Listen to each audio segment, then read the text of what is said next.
Duyduk duymadık demeyin kanalına hoş geldiniz. Heykeller bir kültürün en güzel yansımaları olabiliyor. Mermerden, ahşaptan, bronz ve diğer çeşitli malzemelerden heykeller ortaya çıkaran sanatçılar tarih boyunca muhteşem eserler ortaya koydu. Yapıldıkları dönemin kültürel ve sosyal yaşantısını günümüze taşıyan bu eserler dönemlerine damgasını vuran ünlüleri, liderleri ve düşünürleri de resmetti. Bugüne dek ortaya konulan muhteşem eserler saymakla bitmese de büyüleyici güzellikleriyle var olduğuna inanamayacağınız 10 heykeli sizler için derledik. Başlamadan önce bir hatırlatma. YouTube'da içerik üreten kanallara abone olmak şimdilik ücretsiz. Ancak yakın zamanda ücretli abonelik sistemine geçilebilir. Bu yüzden her hafta paylaştığımız akıllara durgunluk veren şaşırtıcı videolarımızı kaçırmamak için kanalımıza abone olup bildirimleri açmayı unutmayın. Ayrıca siz değerli takipçilerimiz için video sonuna zor bir bulmaca ekledik. Bakalım kimler çözebilecek? Haydi başlayalım.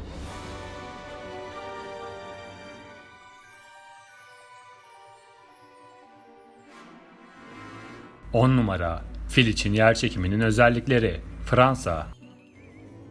Fransız heykeltıraş Daniel Firmin, mekan ve ağırlık gibi kavramları sorgulayan, canlıların fiziksel durumlarını inceleyen eserleriyle seyircisinin karşısına çıkıyor. Fillerin hem cüsseleri yüzünden hantal hem de çok duygusal olmaları sebebiyle narin hayvanlar olduğunu söyleyen sanatçı, bu serinin de tam olarak böyle olduğunu belirtiyor. Fil serisindeki tüm filler detaylı bir çalışma sonucu üretilmiştir. Tüylerinden kuyruklarına, hortumlarından patilerine kadar her noktasında kusursuz detaylar vardır. Bu da görenleri acaba bu sergilenen gerçek bir fil mi düşüncesine yönlendiriyor. 9 numara. The Apennine Colossus, İtalya.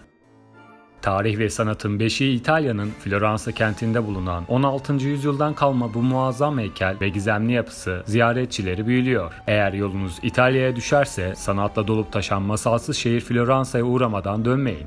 Apennine isimli heykel Floransa yakınlarındaki Pratolino Parkı'nda bulunuyor. Rönesans sanatçısı Gian Bologna tarafından yapılan heykelin etrafı bitkilerle süslenmiş durumda. Ama Colossus sadece bir heykel değil, aynı zamanda bir bina. Vücudunun içinde odacıklar var ve kafa bölümündeki odada bulunan bir şömineden çıkan dumanlar heykelin burun deliklerinden çıkacak şekilde tasarlanmıştır. Ayrıca heykelin içinde gelen ziyaretçiler için özel bir orkestra odası da bulunmaktadır. Uzaktan sadece bir heykelmiş gibi gözüken Colossus bir zamanlar Floransa'nın soylu aileleri için bir sığınak görevi de görmüş. Belki de Gian Bologna, Colossus'u Floransa'daki görkemli bir meydanda inşa etmiş olsaydı, şimdi dünyanın en büyük başyapıtlarından biri olarak kabul edilirdi. Ama ne yazık ki bu muhteşem heykel hak ettiği ilgiyi şu ana kadar görmüş değil. 8 numara. Azalmak ve yükselmek. Avustralya.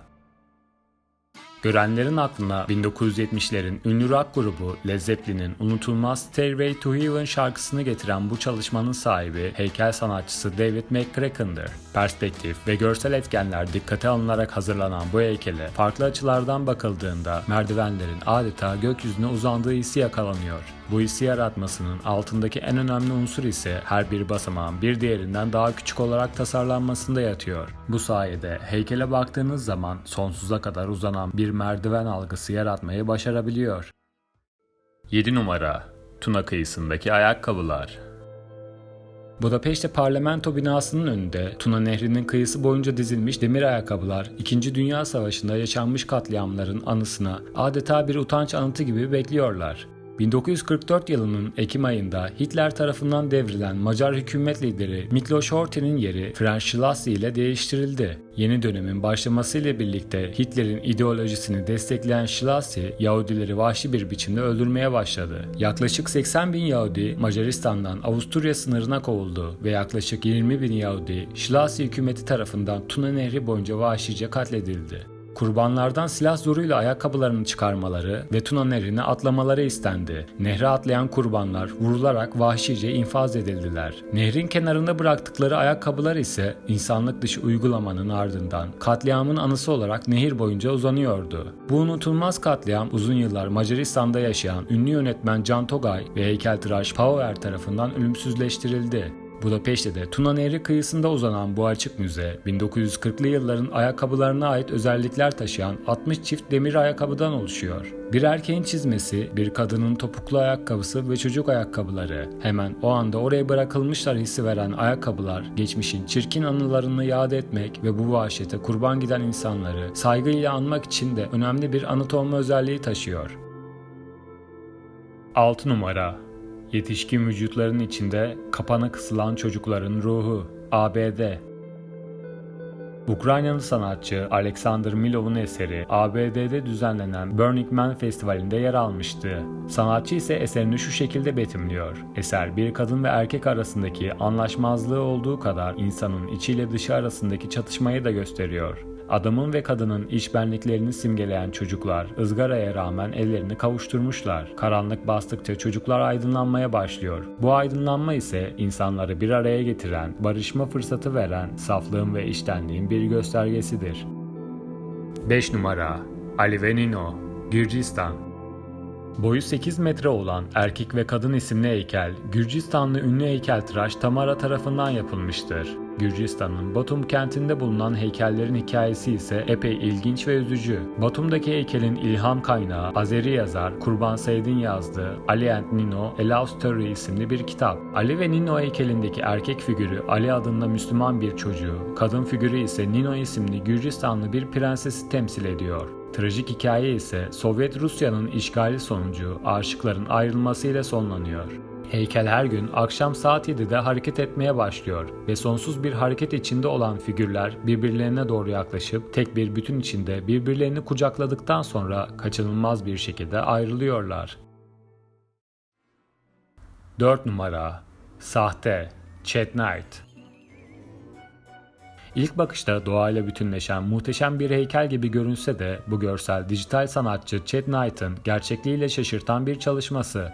Fotoğrafları görenler bu dev heykellerin ince detaylı iskeletleri ve doğayla sergiledikleri mükemmel uyum karşısında büyüleniyor. Bu harika çalışmaların bu kadar kusursuzca tasarlanması, sanatçıya duyulan hayranlığın yanı sıra soru işaretleri de oluşturmuyor değil. Ancak fotoğraflara biraz daha dikkatli bakanlar bunun gerçek bir heykel olmadığını, dijital 3D çizimlerle yaratılmış bir görsel sanat eseri olduğunu fark edebiliyor. 41 yaşındaki 3D sanatçısı Knight bu çizimler ile sadece sizin değil, tüm internet aleminin kafasını karıştırıyor. 3 numara. Doğanın gücü.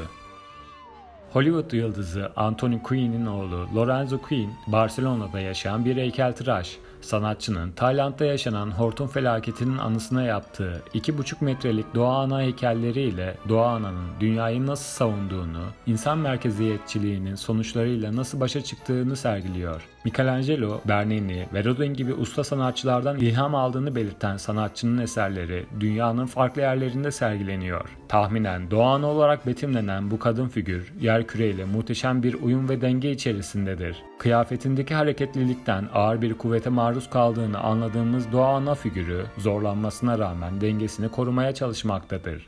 Dünyayı bir kayış ile tutan doğa ana heykellerinde doğanın tahribine dikkat çekildiği kadar erkek egemen zihniyete de dikkat çekmeye çalışılmaktadır. 2 numara. Genleşme, ABD.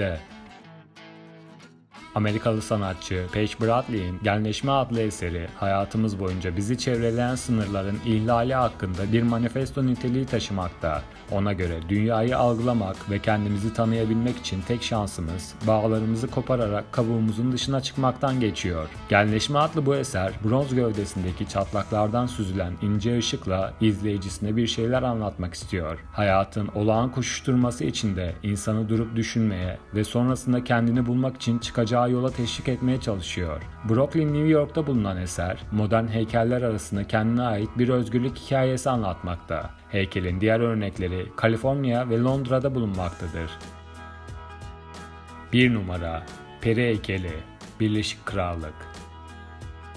İngiliz heykeltıraş Robin White kendisini sanatçıdan ziyade tasarımcı olarak tanımlasa da çelik tellerle havada uçuşan kara hindibağlar ve süzülen periler tam aksini söylüyor. White birkaç çalışmasını Trenton Parkı'nda sergilerken aynı zamanda her bir parçayı nasıl yaptığıyla ilgili birçok detay veriyor. Tasarladığı her bir peri bir hikaye, hareket, biraz görsel illüzyon, duygu ve doğal kaynaklardan oluşan bir tasarım kriteri ekleyen sanatçı, tekrara düşmeyen bir yorumla perilerin çocuksu ve sihirli zarafetini anlatmaya devam edeceğini ifade ediyor. Ayrıca White, imza olarak her perinin merkezine bir taş kalp gömüyor ve bazen bu kalpleri mesajlarla donatıyor. Sanatçı, tellerle çalışma fikrini çitleri tamir ederken bulmuş. Heykellerini üretebilmek için sadece bobin tel, pense ve hayal dünyasına ihtiyacı olduğunu söyleyen White, tamamen hobi olarak başladığı heykellerin bir işe dönüşmesinin bir peri masalı olduğunu belirtiyor.